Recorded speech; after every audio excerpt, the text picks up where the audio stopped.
Around a year after they got married, Queen Elizabeth II and Prince Philip had their first child, Prince Charles, in 1948, followed by the birth of Princess Anne in 1950. However, it was 10 years before the Queen welcomed another child into the royal household, with the 1960 birth of Prince Andrew being followed by Prince Edward in 1964. According to 2012 book Elizabeth the Queen by royal biographer Sally Bedell Smith, the monarch and the Duke of Edinburgh waited for so long before bringing Andrew and Edward into the world due to a lengthy and heartbreaking family feud.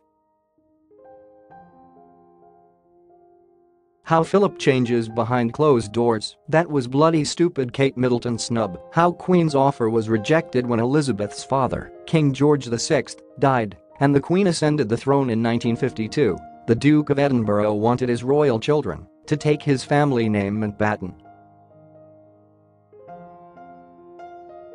However, former Prime Minister Winston Churchill, Elizabeth's grandmother, Queen Mary, and the Queen Mother all strongly believed that the royal family name should remain Windsor.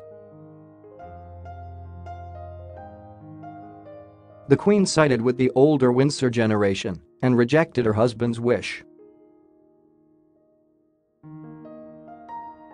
On April 9, 1952, the monarch issued a public declaration and confirmed that her children will be styled and known as the House and Family of Windsor.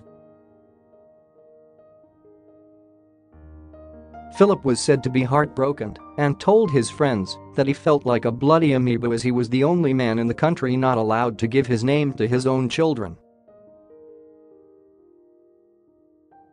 In the biography, Ms. Bedell Smith wrote that Earl Mountbatten, the Duke's uncle, believed the 10-year delay in the couple having any more children after Princess Anne was a result of the Duke's discontent over the surname issue. 8 years afterwards, when the Queen was heavily pregnant with Andrew in 1960, she decided to visit former Prime Minister Earl Macmillan. According to the biographer, Her Majesty felt she needed to revisit the issue of the family name, as it had been irritating her husband since 1952. Ms. Bedell Smith cites in the book an entry of Mr Macmillan's diary, in which he wrote that Philip had actually been almost brutal to his wife. The former Prime Minister's journal's entry reads, "The Queen only wishes, properly enough, to do something to please her husband, with whom she is desperately in love." What upsets me is the prince's almost brutal attitude to the Queen over all this. "I shall never forget what she said to me at Sandringham." Mr Macmillan then passed the problem to his deputy, Rab Butler, and on February 8, 1960, a compromise was finally reached 11 days before Prince Andrew was born.